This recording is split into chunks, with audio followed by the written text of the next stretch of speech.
For anyone who already watched our video on AI system definition and is now losing sleep over the AI Act and all the AI systems they have in their pipelines, let me stop you right there. It's honestly not as bad as it looks at the moment. Really.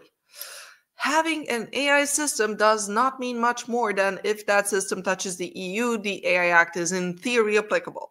However, most of the EU AI Act is in fact directed toward high-risk AI systems as opposed to all AI systems. So having an AI system doesn't mean much more than congratulations, next classification round is open, here is your ticket, let's go.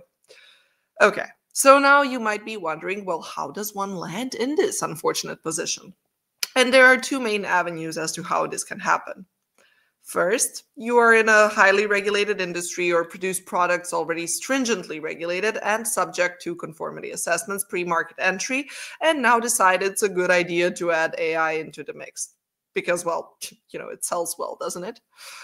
Well, okay, it gets slightly more complicated than that. Actually, your AI thingy also has to be either a fully grown-up product under the already applicable regulations or a safety component of such a product. Why the quotation marks? Because both these terms are defined and in certain cases even accompanied by examples in the annexes of those regulations. So yeah, answering whether something is a product or a safety component of a product, therefore also a high-risk AI system, will definitely be for the subject matter experts to answer. Second way of ending in the high-risk category is if you are developing an AI system for one of the purposes in Annex III. Things such as emotion recognition, credit scoring, border management, access to schools and employment. The kind of important and therefore also risky stuff. And before you even go there, yes, there is an exception to this rule in Article 6.3, but I would not be putting much faith on that one if I were you.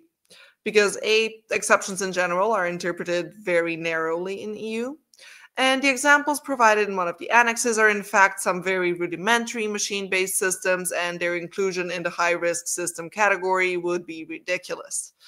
This does, however, mean that anything going beyond that will most likely be considered high risk. Plus, if your system processes personal data, aka does profiling as defined in the GDPR, not going into the rabbit hole of why that is as broad as it is, but it is also broad, which is something that most systems, by the way, listed in Annex 3 will do, you're back in the fire. Sorry. And if you are in any of these two categories or taking any of the two avenues leading to the high-risk category, then I am sorry, but you need to start worrying about the AI Act and all its more or less logical requirements, or rather, you should have started caring about them yesterday.